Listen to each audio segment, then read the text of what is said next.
showtime. It's about that time. Let's go. You're right where you need to be. This is GCOM Radio. Hardest radio station on the planet. Yeah. Powered by Lyfeblood.com. We certified. And hosted by Nova Phoenix. Give them that flavor.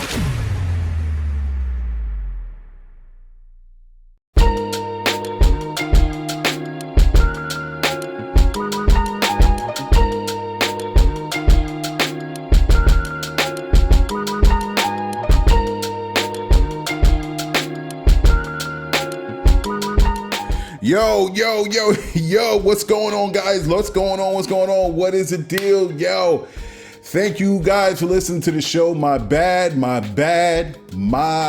just like to say my bad. I was supposed to drop this show earlier in the week. I didn't. Things didn't work out like that.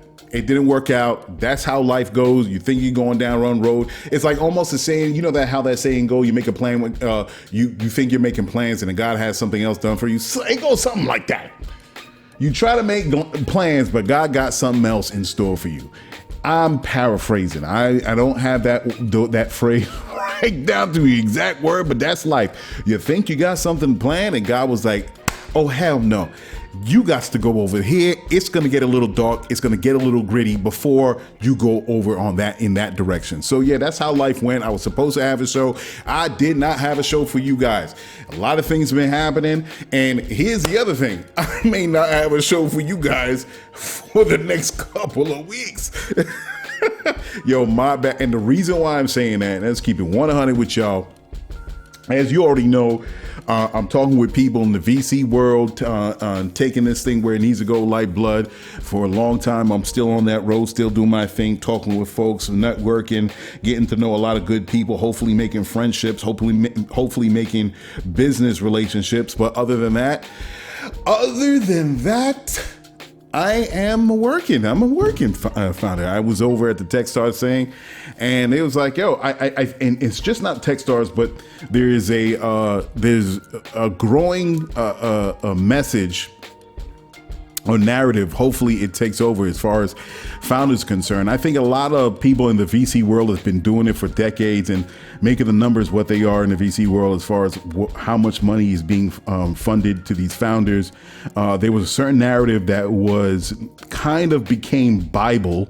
It became scripture on the pathway that founders should do. And that comes being a solo founder or in a team, when it comes to bootstrapping, when it comes to family and friends, whether who you should talk to, what schools you're going to, all of that is being upended for a new narrative. And a new narrative is, yeah, founders do work, because especially, and then finding out the data that most founders get their first funding between the ages of like the early 40s to the late 40s. In that space, it's not like what you think they're 20, 21, 18, and they all of a sudden they're getting like $15 million for their seed round, and then they're going to go on and make something as big as Elon Musk. They say most founders get funded within that age group, 40, early 40s, late 40s. And there's no specific age for founders. I think personally, to me, it makes sense to fund founders that are a little bit older. They lived life a little bit. They've been around the block sometime. When you get to a founder that's 18 or 20 and discovered this new technology, it is what it is. If they discovered this new technology that is great and you can apply it into the market and it's going to go like gangbusters and disrupt the entire market, I guess that young man is put in a position where he has to run a company, but he does not have the experience or the skills. He was just concentrating on making this new innovative product, and it just so happened to be like going like wildfire, and that's why they get the funding. But most founders are people in the adult age, they're middle-aged, which makes sense because it takes time to build out something new. You have to get that education first and foremost, and then all of a sudden you splinter off and you do something, and then all of a sudden you're in this position. But yeah, I'm a working founder, man. So I got to work. I got to pay for 2 cars. I got a roof to keep over my head. I got to make sure the kids I take care of are right. They got to go to, basketball games, and they have to get allowance and all those other things. And people get clothes, and, you got to plan vacations, all that. So yeah, that does not come out of my butt. I don't have a golden goose that's laying golden eggs where I could just trade it in for cash. No, until I can get where I need to go with the business, of course, common sense. You have to work. You have to work, man. Even when you hear about like your favorite megastar artist, pop, rap, blues, country, they tell you what they did before they got their first record deal, and they'll tell you about like the small job that they were doing, the small little couple of jobs they did before. Matter of fact, when you hear those stories where they're still working their job, when, of course, I forgot who said this. I forgot who it was. I think it was The Wire or something like that. And I think it was Michael B. Jordan. And he said people had no idea that I was still kind of working a job while The Wire was out. You see how it goes? Before you get that first check, you got to do something, right? So, yeah. So I have to take off a couple of weeks because I got to do something that's only going to make sure I solidify myself and to make sure the checks keep coming in. All right, I get checks every 2 weeks. I'm hopefully I get in a position where I get that check where now I could put all my focus and brain power into this. So there's a lot of things that I'm juggling here, folks. So bear with me. So that's what I've been doing. That's why I didn't have certain things for you set up on a weekly basis, and that's what it's not that I'm being wishy-washy. I don't feel like doing a show. I'm not serious, and I don't think it's a matter of not being serious, because you see how many shows I've done so far, and 98.99% of the time the show is on time every week. But it's just certain things have been happening the last month or two that's been really kind of throwing it off, and I don't have 8 arms. I can't split myself 8 different ways, so I have to choose, prioritize, and see what takes first and foremost. But like I said, folks, when that first check comes in, everything changes, and the list kind of like reshuffles itself. So what else has been going on? Yeah, so everything else has been good. I've been taking care of myself and everything under the sun. It's funny. It's funny. I'm going through Twitter. My Twitter is such a freaking zoo nowadays. Yo, it is. I don't know what you guys think, but I know what I see on my timeline, and I see a lot of crazy, especially like the far fringe right, where you think of what they said that was only going to be on.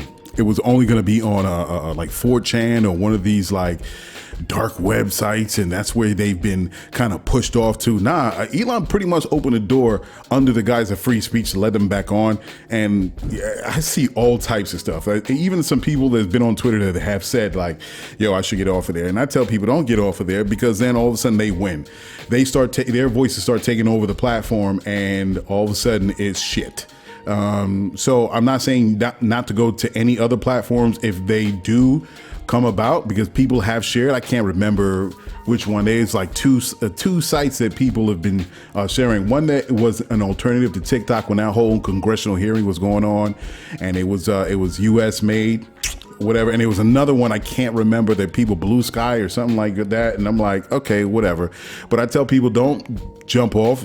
You have to share your side, the opposing side. To me, the side of level-headedness and open-mindedness to combat what's being said on the Twitter platform, because it's, oh my God. And it's gotten so bad where it's just like, and I said this on the show before, it's just bad, man. It's, you see all types of fakery and misdirection and it was, man. Excuse me. So I just scroll past it and I just move on, man. I don't even, as soon as I hear it, even comes from even, now I'm not even talking about from the far right people alone. There's a lot of supposedly quote unquote profiles that are black that's sharing a lot of bullshit. I'm like, I'll read into it and when I get to the 4th sentence, I see this is a grift. I'm like, yep. Scrolling past it. I just scroll past. You see nothing but fights on there. There's 2 or 3 accounts that I consistently see that I don't follow that ends up on my timeline. All you see is fights. All you see is criminality from black and brown people. All you see is that's all you see. Fights and fights and fights. It's gotten so, God, man, it's gotten bad. It wasn't like that before Elon came in. It was not like that. Now it's just, the timeline is full of just bullshit, illusion, and low bearing fruit, just like lowbrow trash, man. A lot of trash. One I could say in particular that really caught my eye was April Rain. I've had a little back and forth with April. She probably doesn't remember, but she shared a tweet on this guy. It was an Asian dude that was on it. It was 2 videos, and I don't know what's real. You never know what is real. That's why I don't even believe what I see. Like, I'm just starting to train my brain. Do not believe what you see. I let things go until it starts like cranking up and it really starts to go viral. That's when I pay attention. Like the Nurse Karen thing and the e-bike, all that. I saw that way before all of a sudden people started talking about it was going viral. I just kept scrolling. I'm like, I don't know, this could be fake. There's some really good ones. There was a video, sidetrack. There was a video of a plane landing.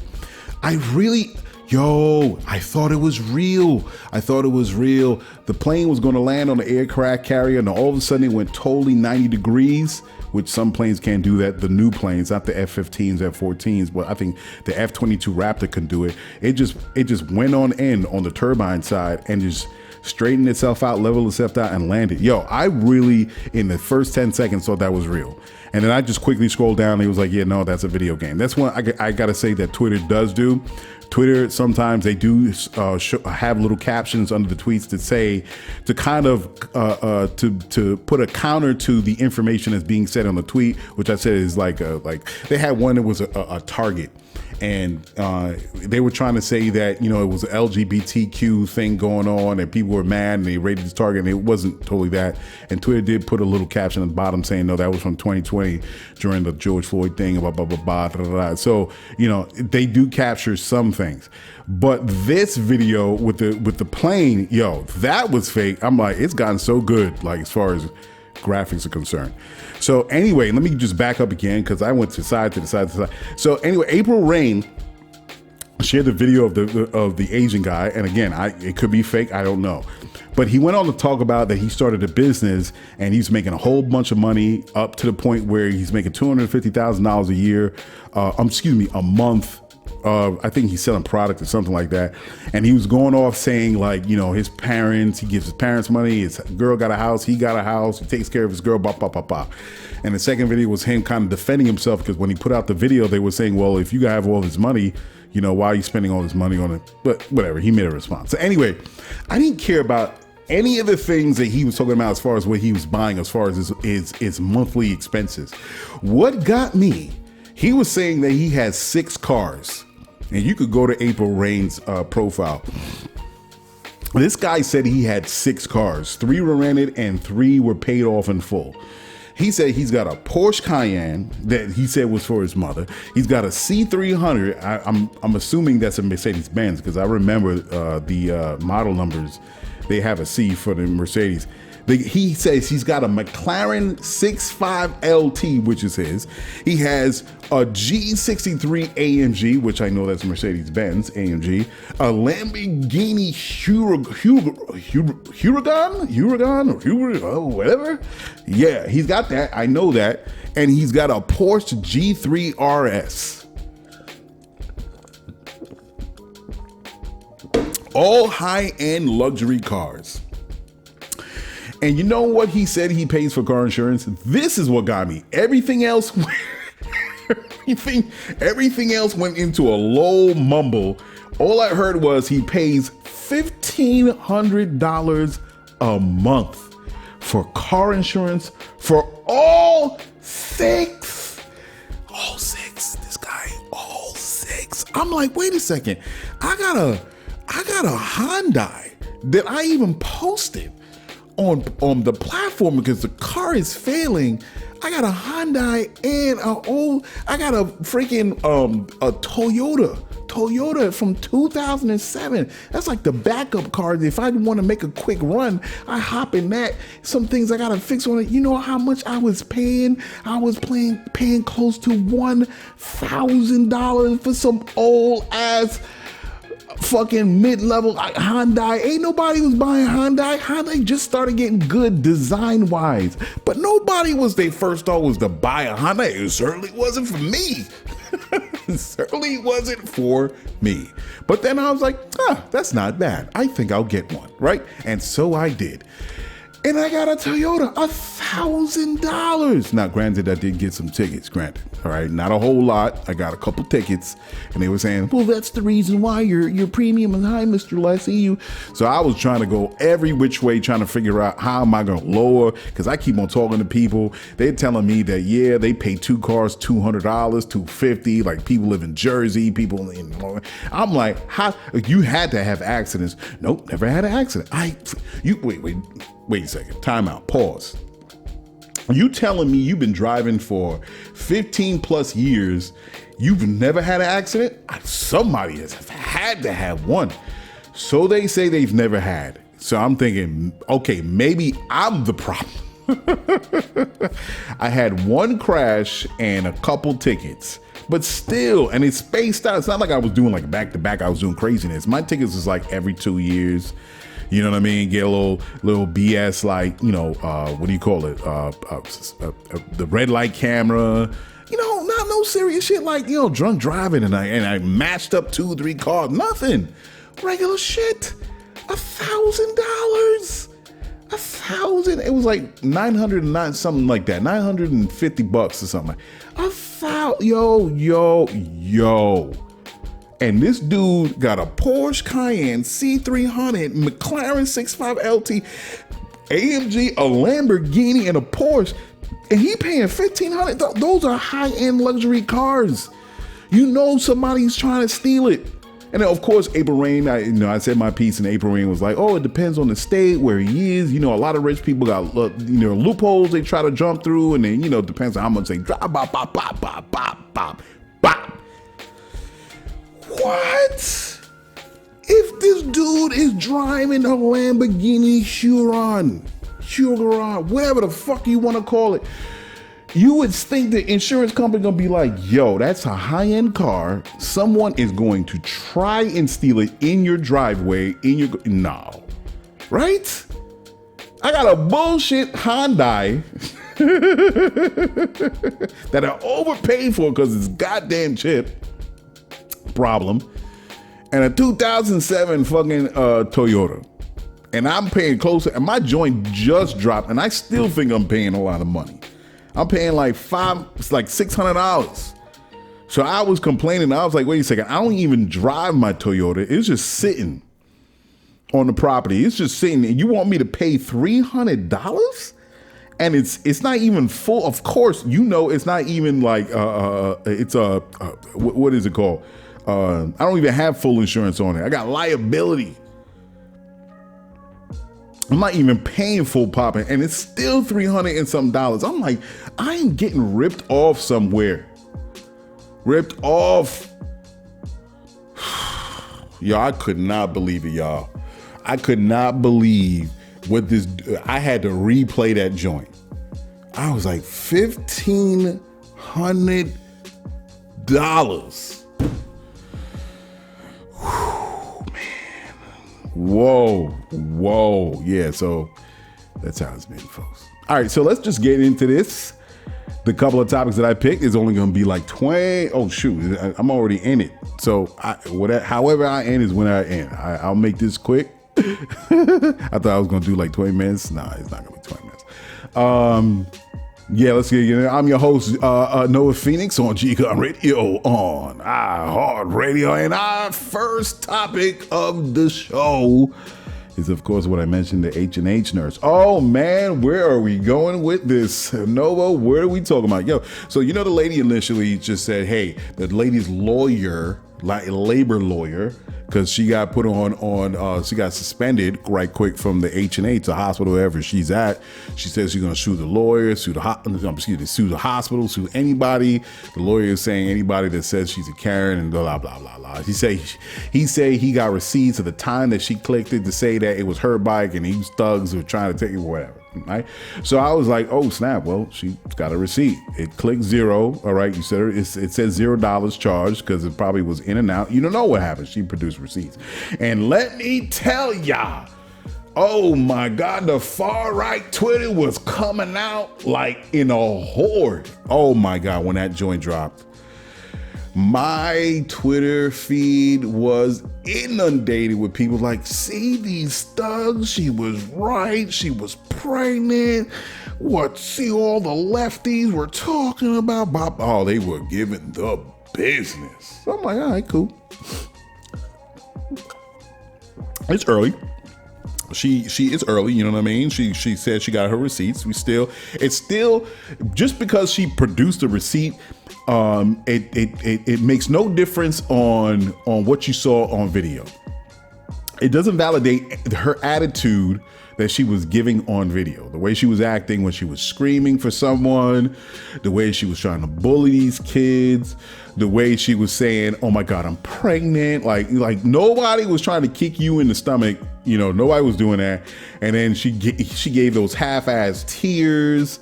I'm like, okay, all right. It in no way gave her a reason to act the way that she did. And then the article came out with the mother talking about her side of the story, meaning her son's side of the story. And then the receipt came out on the receipts of the young boy, showing that he had the bike the whole time. And when you map out the bike, the receipts of the bike, where he traveled, the time that he traveled, and explaining why he took the bike the way he did. Of course, when you read the article, he doesn't have a lot of money, and these particular e-bikes charge you more after 45 minutes. So what they do is him and his boys was taking the bike, riding it to their destination, clicking it back on the dock so it can reset, and then they're off with the bike. So this is what you know. You could take the bike where they was at in the Bronx, went into Manhattan, into Kips Bay, docked the bike on the rack, and was just basically chilling on the bike because they're about to go off. They probably paused for a second, and then that's when Karen, the H&H Karen, came out and was like, let me get that bike. Even though this is the thing, and it doesn't excuse her behavior, knowing that they were additional bikes on the rack. Why is she zooming in for that bike? Why don't she just go for, there was a whole bunch of racks of bikes on the rack. So came out with his receipts. The mother was like, I can't, we came to this country, we're immigrants, we're from the motherland, from Africa, we're trying to do the best we can. Everybody turned on him when the lady said she had receipts, which turned out to be bullshit. And now we're getting, I'm fearing for my son's life, but she ain't got this fear for her son's life. As long as he live in New York, ain't nothing gonna happen to him. So, and then the sister came out in a TikTok video. Shout out to Lizzie Entertainment, is a dude that started out on TikTok releasing videos on injustices that happen to people across the board. He blew up, gone viral. I think he started out on TikTok, and everybody asks him to share their stories, their issues, and depending on what he does, he shares it to his massive following. And he shared the video. He already was aware of the receipts when he was talking with the family, but he didn't want to share it because he wanted to leave it up to them. But the sister eventually came out with her joint explaining the story of the boy to the little boy, and basically she had receipts and she let it out. Yo, it shut up everybody. Let me tell you something. When the nurse was talking about she let out that fake ass receipt, yo, Twitter was on fire. And now when they came out the receipts, it's almost crickets.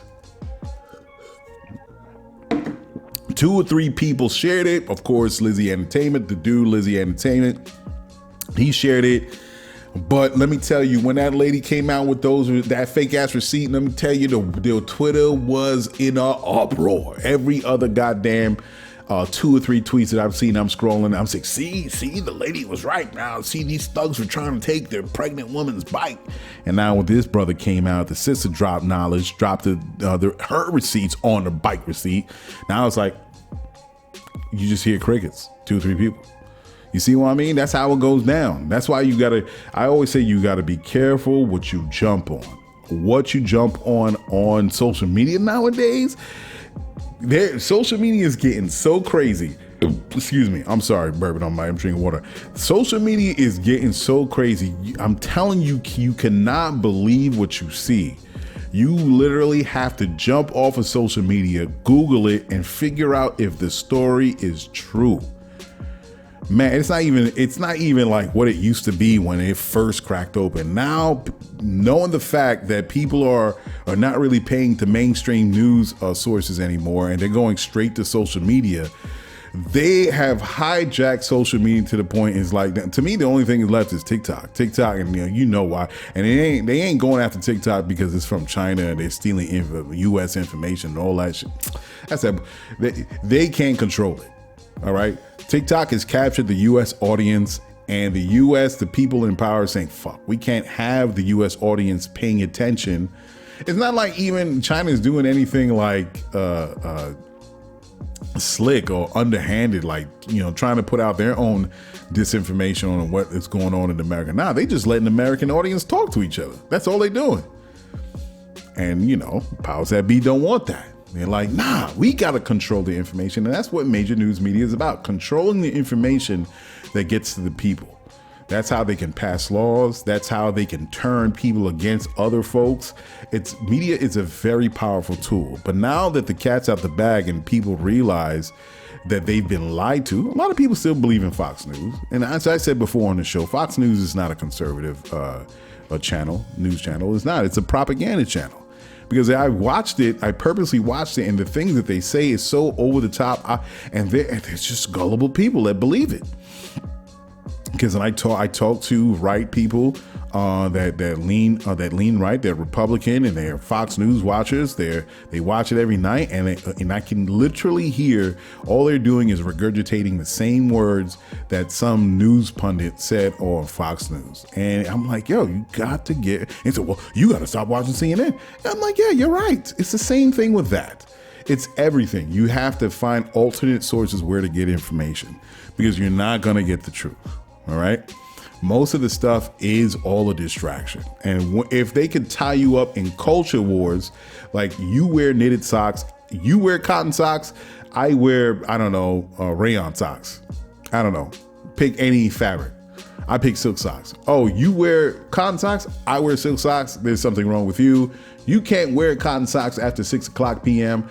I wear silk socks to make my feet feel better, and it's silly. It's all culture wars. It's all things that really doesn't change the quality of life it doesn't make your life any better. It doesn't make your life, matter of fact, in a lot of ways, what's happening behind these culture wars is what making your life worse. But the actual discussion is not going to make your life worse.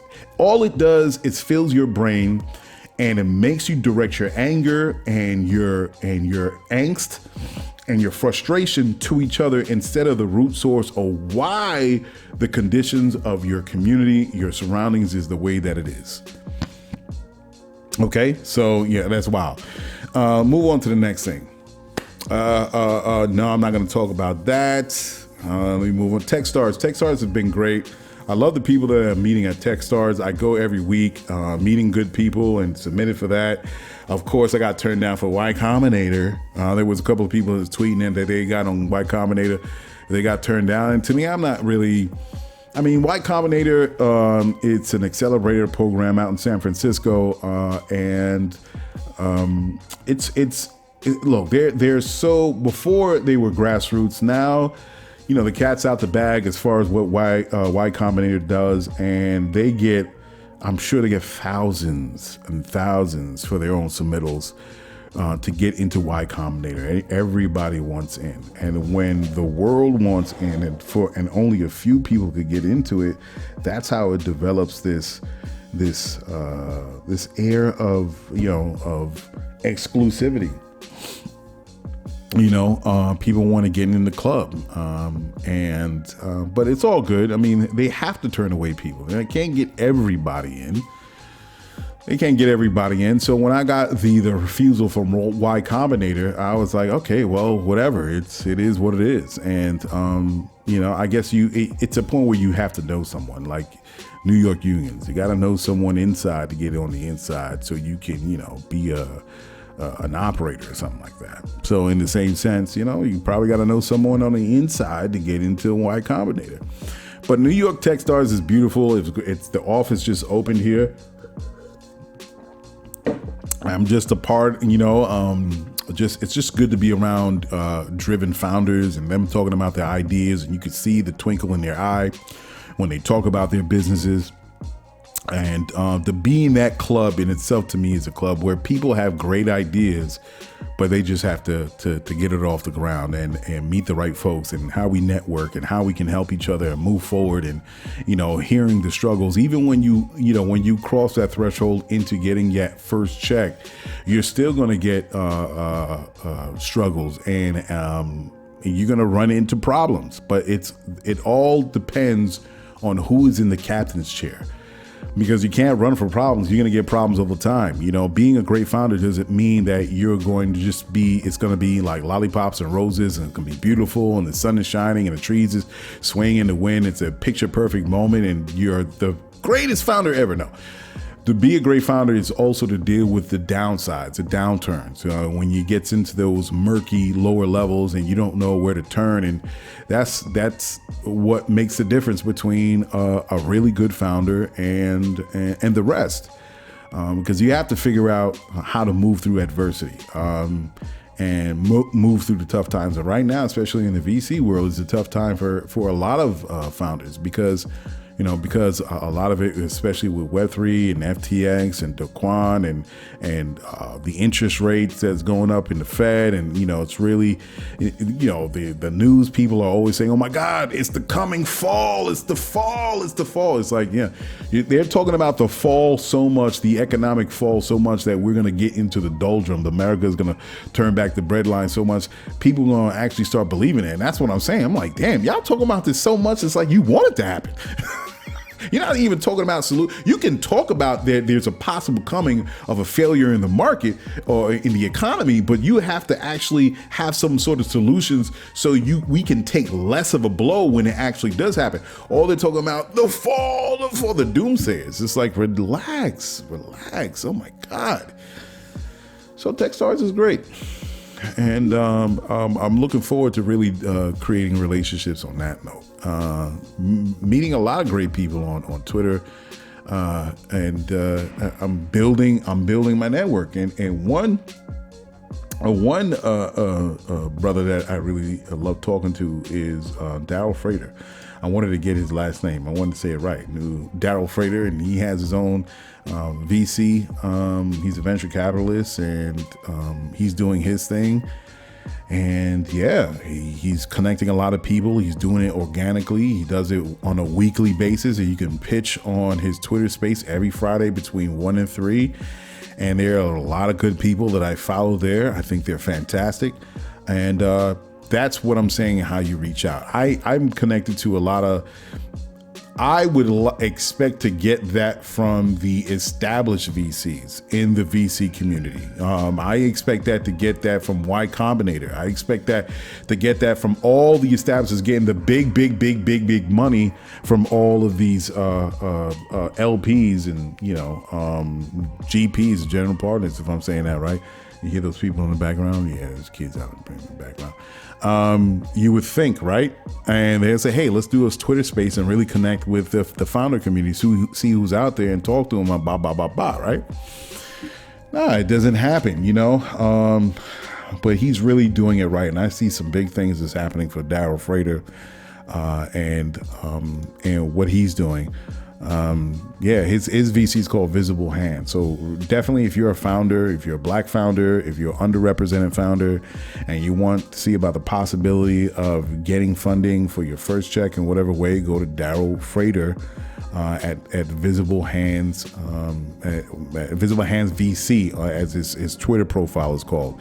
Or you can go to Daryl Frater himself and follow him and try to be getting in that room every Friday. So, that's a call out to all the Black founders, Latino founders, women founders, whoever.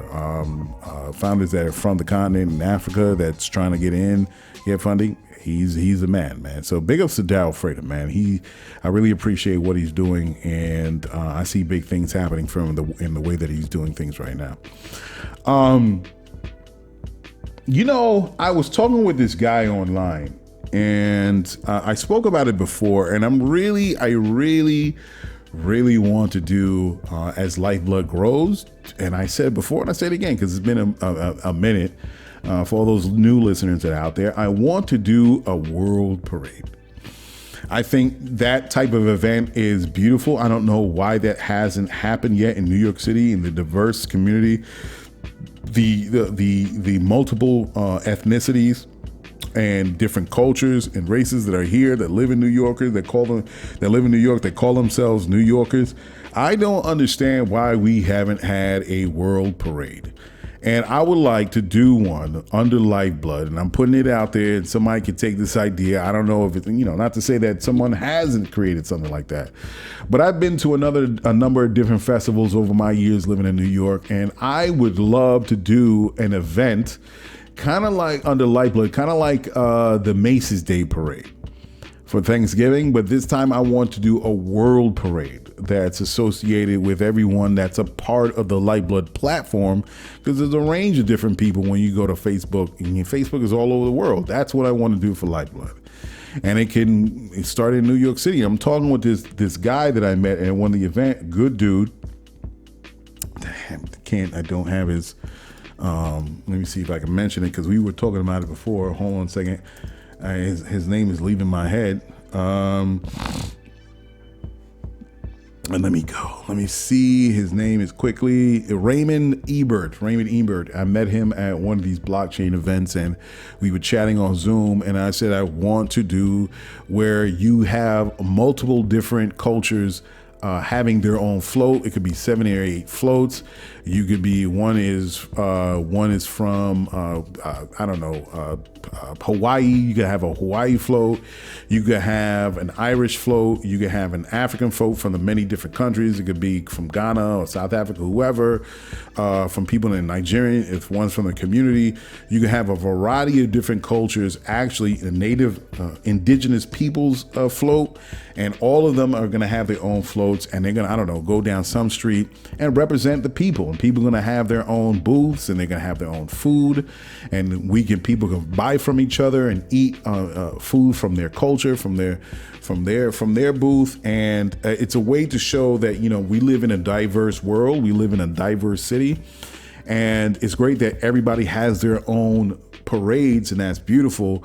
But what better way than to really kind of create relationships with other people that do not look like you than having a world parade and meshing and fusing all of these different cultures and ethnicities into one parade. I think it's a beautiful idea. And then talking with my man Raymond, it does not have to be, say, in New York City. It could be a traveling joint, a traveling parade where it's one's in LA, one's in Texas, one's in Atlanta, one's in Chicago, and everybody, or Arizona, and that world parade, whoever's within that culture, within those people can be, and it doesn't have to be super big. If there's not that many different ethnicities in one particular city, there's 2 or 3, have that happen. 2 or 3 represent each other. And I think it's important that we kind of like get away from social media. We get away from the online experience, because as I said before at the top of the show, there's so much distractions and confusion and things that are intentionally want us to hate each other. I think having this parade would be great, because we can actually shake hands and hug and eat each other's food and have conversations about each other, man. And it's once a year. I think it's a beautiful thing, man. But the world is diverse.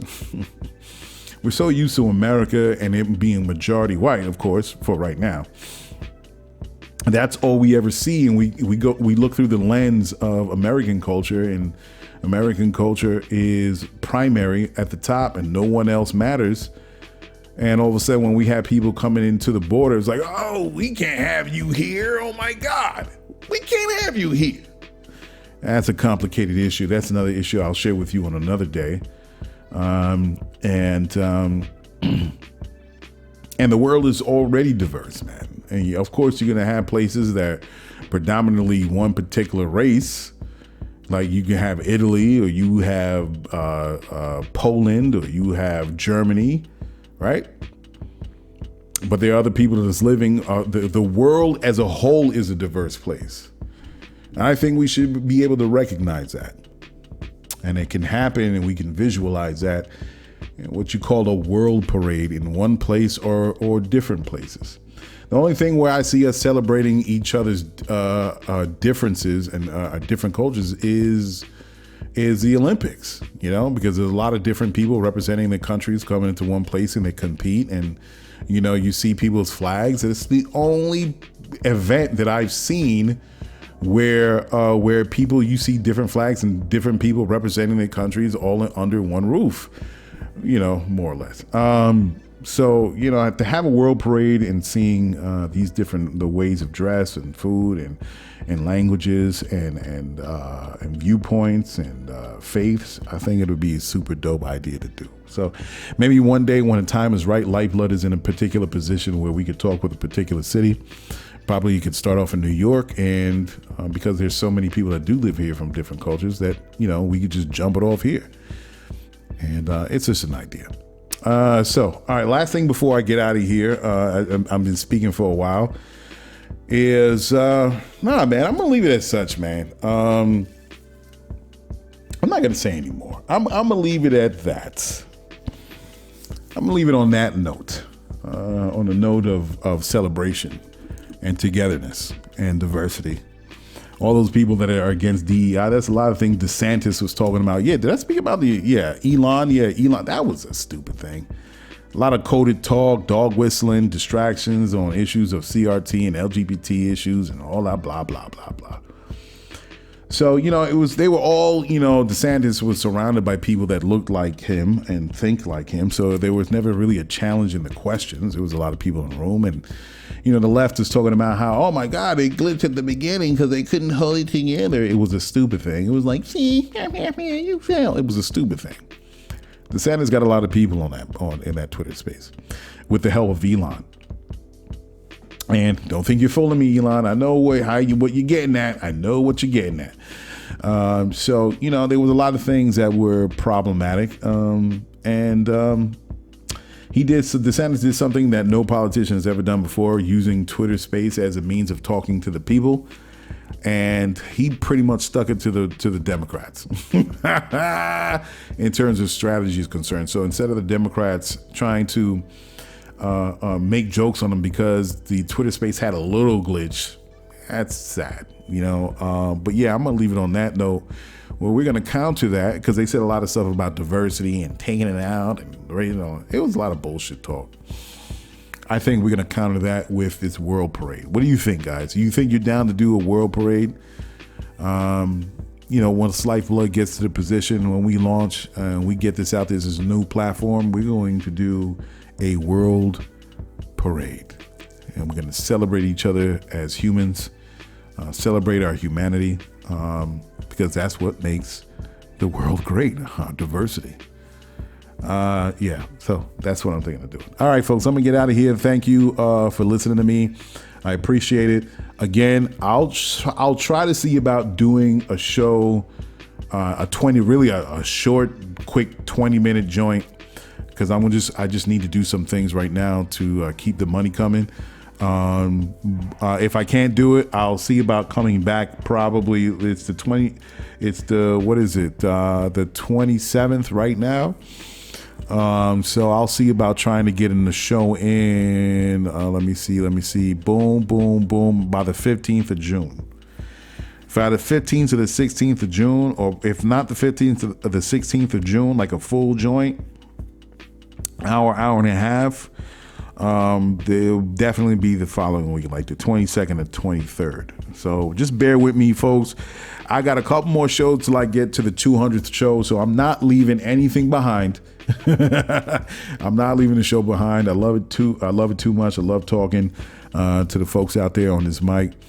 Just give me some time to get some things straight, and I will be back with you guys and reaching out if I can't get like a quick 15-minute joint out to you guys. Or probably a live joint, something like that. So thank you for tuning into the shows. Thank you for sticking with me when I disappeared that not too long ago, doing the same thing. The show is here, GCOM Radio. I'm here, Nova Phoenix, still pushing Lyfeblood, still doing a do and live my life. If you want to see and interact with me other than listening to the show, I'm mainly on Twitter. I don't really do Facebook anymore like that. I really don't do IG like that. I try to keep IG live because they're saying if there's no activity, they could actually shut down your account. But you can reach out to me and talk with me on Twitter itself, Lyfeblood DAO. And DM me or whatever, or reach out to me on YouTube, or any one of those shows or whatever like that I have going there. So, all right, folks, I'm gonna get out of here. Thank you for listening, and I'll see you real soon. All right, peace. Check it. You just listened to GCOM Radio, powered by Lyfeblood.com. For the global community, We worldwide, baby. see you in the next go-round. From right here to your town, we out.